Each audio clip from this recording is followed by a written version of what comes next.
Hello, thank you for being here. I hope you're doing well. Welcome to Classified Classes. Please like and subscribe. My name is Giorgio. I am a social economist. A social economist is interested in how human behavior and institutions produce resource outcomes. More simply, understanding the flows of money to groups of people. My main goal is to share with people valuable information about the economy and economic strategies that I have found helpful. Most importantly, sharing with young folks that if they can save $5 a day, then they can retire as a millionaire. Economics is a social science, and that means that it involves history. Sometimes I will share about economics, sometimes I will share about society and history. This will be on economics, specifically the topic of industrial organization. Industrial organization is how firms change their behavior due to market changes or regulatory changes. The title of this book in its entirety is Industrial Organization, A Strategic Approach by Jeffrey Church and Roger Ware of Calgary University and Queen's University in Canada. This is Chapter 9, Game Theory 2. This is Section 9.5, Games of Almost Perfect Information. A second class of imperfect information games that are frequently applied in industrial organization are games of almost perfect information. These games have a very specific structure in that they consist of a simple static game called the stage game that is repeated, played over and over, while players do not know the actions of their opponents in their current stage. They do know what their opponents did in all previous stages. We can distinguish between finitely and infinitely repeated games of almost perfect information.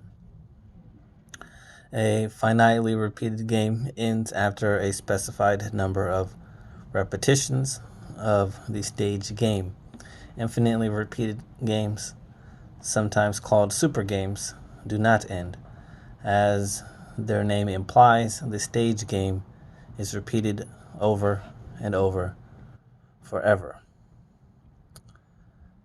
Section 9.5.1, finitely repeated stage game.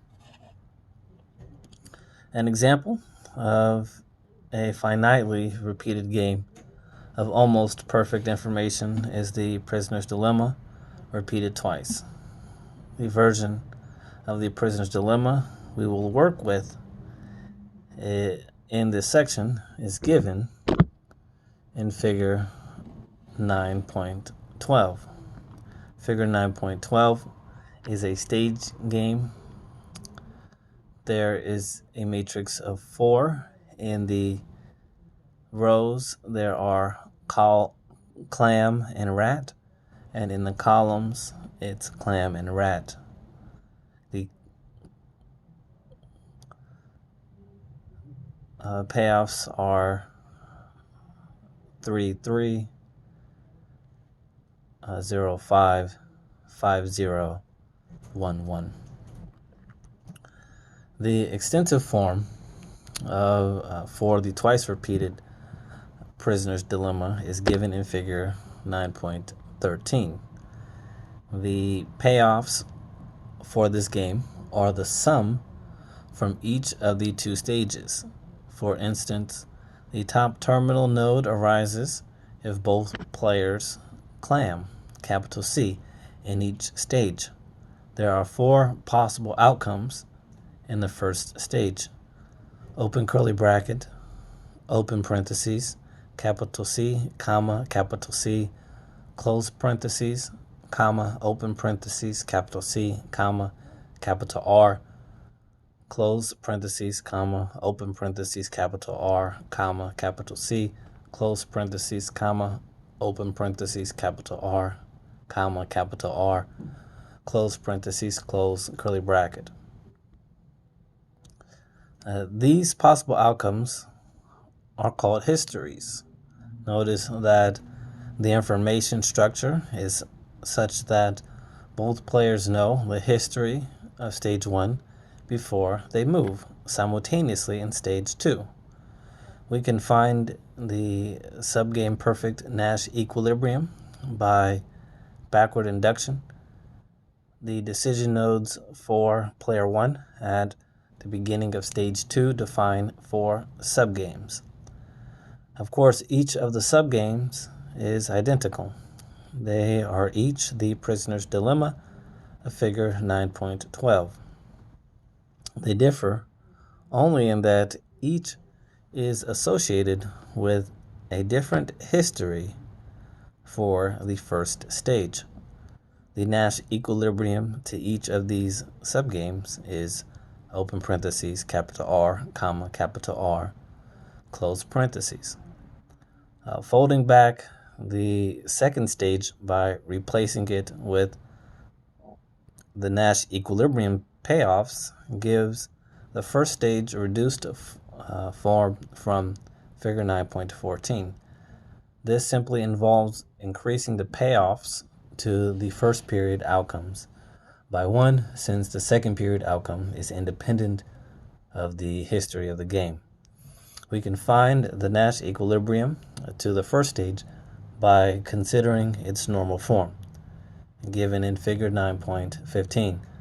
Since adding a constant 1 to each possible payoff does not change the ordering of payoffs, the Nash equilibrium to the first stage is open parentheses, capital R, comma, capital R, close parentheses.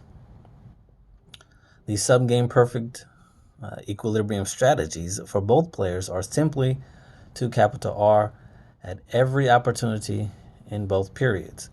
The backward induction path is open parentheses, capital R, comma, capital R, comma, capital R, comma, capital R, close parentheses, and the payoffs, open parentheses 2, comma 2, close parentheses.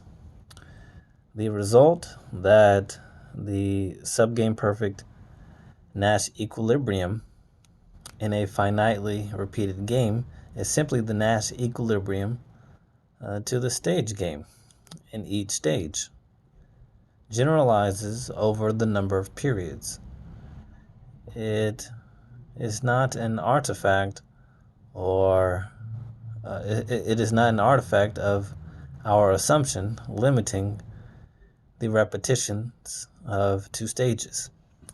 If any stage game has a unique Nash equilibrium, then the subgame perfect Nash equilibrium to the stage game repeated capital T times is simply the Nash equilibrium of the stage game at every stage. In the prisoner's dilemma, this implies that no matter how many times the prisoners are apprehended, they will rat on each other, despite the obvious gains increasing in capital T from cooperating and playing clam. Non-cooperative behavior is very efficient, and as a result, the subgame perfect Nash equilibrium is quite counterintuitive. We will comment more on the interpretation of this result after we consider supergames in the next section. Thank you so much for watching. I hope you've enjoyed and learned something new. Please like and subscribe and hit that notification bell. This is Classified Classes. I'm at this.